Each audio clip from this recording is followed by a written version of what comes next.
Salut à tous, bienvenue dans cette nouvelle vidéo. Alors aujourd'hui, comme ça fait pas mal de temps que je vous ai pas montré de petites techniques de magie, de transformation, de trucs comme ça, j'en ai trouvé une qui est assez sympa. J'en connaissais une en fait avant et j'avais envie de vous l'expliquer aujourd'hui.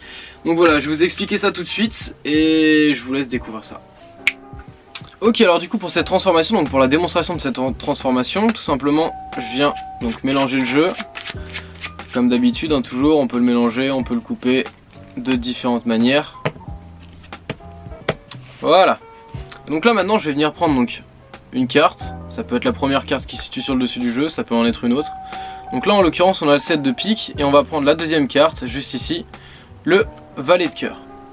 Et le but de cette transformation c'est non pas de transformer les deux en même temps, non pas de transformer celle-ci, mais de transformer le valet de cœur qui se situe juste ici, juste en la frottant comme ça. Et on peut faire apparaître maintenant un as de pique et un 7 de pique. Et le valet de cœur va se situer, hop, au milieu du jeu juste ici. Voilà. Ok, alors du coup pour les explications, je vous laisse découvrir ce qui se passe de ce côté-là de la caméra. Alors, on a donc, bien évidemment le jeu peut être mélangé, hein, parce que là j'ai choisi des cartes noir-rouge pour que la transformation se voit bien, mais on peut donc bien évidemment mélanger vraiment le jeu. Hop.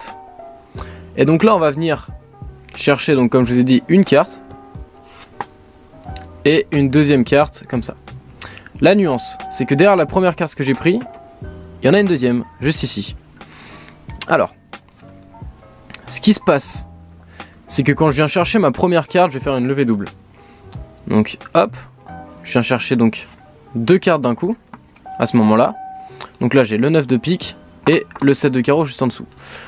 Pour la levée double, comme d'habitude, je vais pas me répéter, mais je vous mets un petit i en haut pour une explication de comment faire la levée double.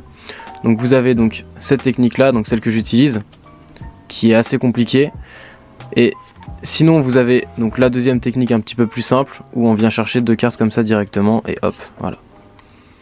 Donc une fois qu'on a nos deux cartes comme ça en main, on va venir céder de ces deux cartes là, on va pousser ici, et on va retourner celle-là. À ce moment-là, on va venir chercher donc la deuxième carte. Donc, on fait très attention pour pas que les deux cartes bougent. On fait ça, on appuie sur les deux en même temps. Donc regardez bien. Je vous fais ralenti. On est comme ça avec nos deux cartes. On essaye de bien plier à ce niveau-là pour qu'il y ait une courbure et pour pas qu'on puisse voir l'espace entre les deux cartes ici. Ensuite, on retourne donc la carte ici. En retournant la carte, après on va venir chercher les deux en même temps. Donc on appuie de cette façon, tout en essayant de garder une courbure. Et donc ici j'ai mes deux cartes et je vais pouvoir donc attraper les deux en maintenant la pression comme ça. Ce qui se passe, c'est que du coup je me retrouve dans cette situation là. Donc j'ai les deux cartes comme ça, donc j'ai finalement, si vous regardez bien, donc j'ai mon pouce ici qui tient avec mon index cette carte là pour pas que la deuxième carte se flash, et j'ai le majeur ici qui tient celle-ci. Ce qui va me suffire de faire tout simplement, c'est, donc regardez bien là, si je décale l'index et que je peux pousser en même temps le majeur ici et donc faire apparaître la carte. Alors je vous remonte parce que je sais que c'est peut-être assez compliqué pour certains. On fait donc notre levée double, on a les deux cartes ici, hop, on pousse. On vient agripper ici pour pas que les deux cartes se flashent.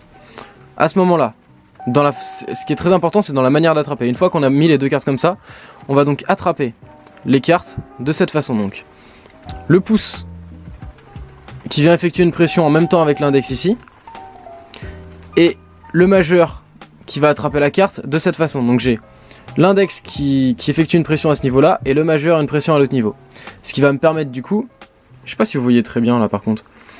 Ce qui va me permettre du coup, quand je vais faire glisser les cartes comme ça, je fais glisser la carte, j'appuie avec ces doigts là, ici directement, et en même temps, je pousse ma deuxième carte qui était là, et hop, j'effectue du coup la transformation. Je vous remontre une dernière fois ce qui se passe. Donc on refait tout étape par étape. Levée double. J'ai ma carte ici, on retourne cette carte là, on vient attraper les deux, dans la nuance, hop, on attrape les deux cartes de cette façon, l'index sur la première, le majeur sur la deuxième. Et du coup, hop, on fait ça. Au moment de passer à ce niveau-là, on a ces doigts-là qui viennent pousser et coller directement cette carte-là. Et en même temps, on va décaler la carte pour du coup effectuer la sorte de transformation. Pour la dernière nuance, donc comment j'ai fait pour que la carte se situe au milieu du jeu? La carte n'était pas du tout au milieu du jeu.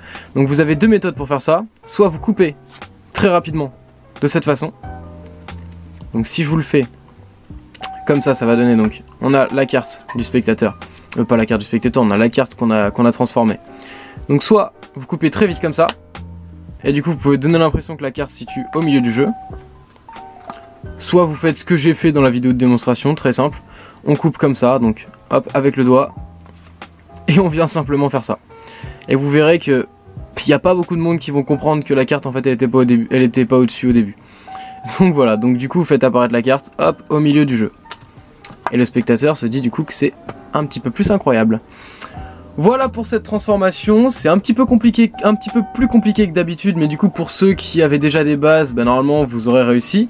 Et pour les autres, vous avez juste à regarder les vidéos précédentes, à vous entraîner un petit peu, et puis vous y arriverez. Donc voilà, si cette vidéo t'a plu, comme d'habitude, tu peux me mettre un petit pouce comme ça fait toujours plaisir. Et puis abonne-toi parce que je vais sortir de plus en plus de vidéos et puis des trucs pas mal intéressants. Je te prépare des petits trucs. Donc voilà, quant à moi je te dis à très bientôt pour un nouveau tour de magie ou un tour de mentalisme ou de l'hypnose ou j'en sais rien, on verra bien. Salut!